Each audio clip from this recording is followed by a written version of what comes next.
Welcome back to Brashonomics. Jane Hodges is with us, and if you've ever read the Wall Street Journal, the New York Times, AOL, Housing Watch, Fortune, Seattle Magazine, or the Seattle Times, or if you just peruse bookstores now, you may have seen Jane's name. Welcome, Jane. How are you? I'm fine, thanks. We had a blast at your book launch party. Thank you. And very fun. Thank you. Glad you came. Yeah. So let's talk a little bit about the book, Rent versus Own.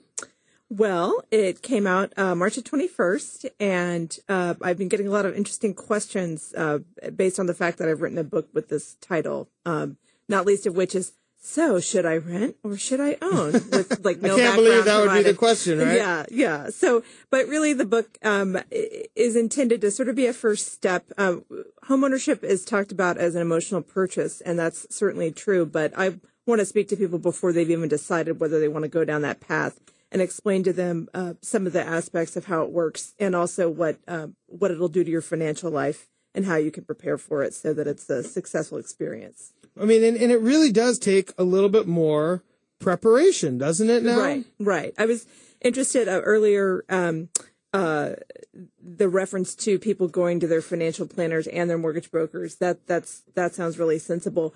And you all were talking about it in the context of the jumbo market, the higher end, where people probably could afford to finance a bunch of different ways, and they have to weigh interest rates and invest in investment circumstances. Right. But I think that makes sense on the lower end, too, because if you're young, you're starting out, and you're going to start with this big purchase, you also need to think about, well, what's that big monthly payment going to do to my ability to save for retirement, and how do I look at the whole picture of my finances and how housing fits into that? And, I mean, I guess, you think about it on the high end because they're bigger numbers. Right. But when you're buying your first house, that $100 or $200 a month, the way you finance it, can actually be maybe more meaningful than somebody who has lots of money and it's a strategic way of doing it versus, can I make sure I put food on the table every night? Right. If you're wealthier, you are sort of gaming interest rates. I have some money set aside. I have some money in the market, and then I can get this interest rate on the loan. So since that interest rate's low, I'll keep my cash over here. And if you're starting out, it's very different. Sometimes as a writer, you sort of see what people are thinking based on either questions you get or based on assignments you're asked to do. And a blog asked me to pick a bunch of properties and compare price points and say, should someone rent or own? And what I realized that this person assigning this was doing was looking at the monthly payment that's on the real estate listing.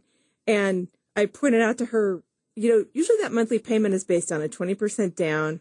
It's based on the best advertised interest rate, which a lot of people don't qualify for. There's all these dings and nicks as they look at your credit or your down payment size. And then it doesn't factor in the higher utilities, the taxes, the HOA if it's a condo. So you really can't say the rent is this and the housing payment's that, because you could take one property and have hundreds of different payments on it. Sure. So we managed another way to write that story. Could be if you turn the lights on or off before you leave the house every day, right? I mean, it's things like that. It's things like that. So that's the sort of thing that I think people need to learn about before they are shopping. You see that monthly payment, and then by the time you're doing the math and realizing what it really would be for you with that particular property, you're already kind of sold on living there. And you're just going to finance it however you can. And, that emotional part, it gets the best of people. And I think, with your book, you've taken a very, you kind of start taking the emotion out of it. Right. And you go, it's like, okay, here we're going to plod along effectively and rationally so that you can make the decision. Because as you said, you're not giving a yes or no answer at the end of this book. I know. Sorry. What people have been asking, where do you start if you if you don't have total conviction yet, but you want a tire kick whether to rent or own. And two things I've suggested are that they go first to a financial planner. And a lot of people think, well, no, you buy your place and then you start saving. But I would recommend that before you go to the great expense of your first home purchase, even if you're kind of a small fry in your career, in your early 20s, you don't have a lot of money that's in the market yet, you can still go to a fee-only person and just say, here's my picture, and I want to talk about this for a couple hours, and what's your takeaway? And that's money well spent. I also think that some of the, I think it's the Washington State Housing Finance Commission, some of the nonprofit-run homebuyer education courses are excellent, especially the ones that are, because they're run by this state agency whose mission is to prevent incidences of foreclosure with financial literacy. They're not put on by a particular bank or a particular company that wants your business. They're just there to educate you, and they're free. So I think those are great tools for people who are starting out and trying to figure out how they're going to enter this shopping that they're going to be doing. You know, it's interesting because most people, the carrot is the house, right? Right. It's the piece of the American dream, you know, on and on.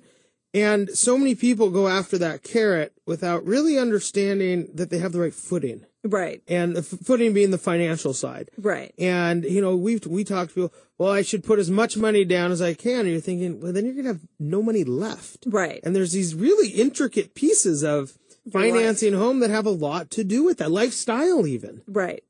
I guess what I would say is that the book is by no means anti-home ownership. I'm more about financially literate home ownership and sort of understanding where your finances are and what this is going to cost you. Where were you 5 years ago? Right. Well, I was in my first home, but I was in a home that I bought against the wishes of a now ex-boyfriend who's still a close friend. And we're having fights about it. So that's probably where I was back then. Okay. But yeah. So no, but you digress. But I digress. That's another story. But I guess if you get yourself financially educated, then and you sort of know what your budget is and why you've set it at such, you've talked to someone financial, you've talked to a mortgage lender, then you can go and enjoy the emotional parts of shopping. You could shop within your budget. You can enjoy what you're looking at. You could see your possibilities instead of doing it in the reverse order, which is getting seduced by a particular kind of property or neighborhood and then financing by any means possible. Well, and I think what another way to say it is you can actually gain confidence in that what you're looking at, you can comfortably afford to purchase. Right. Well, I've talked to mortgage professionals, not to you particularly, but I'd love your input on this. It's an awkward thing because, like you said, people, you tell them, here's the bandwidth of options you have, and here's the maximum you can borrow, and you see them entertaining doing that, but yet it's up to them to make the choice. So who's to tell them that's maybe not wise? You know, I think an effective way to do that, you can show people the max, and I mean, they get to know that.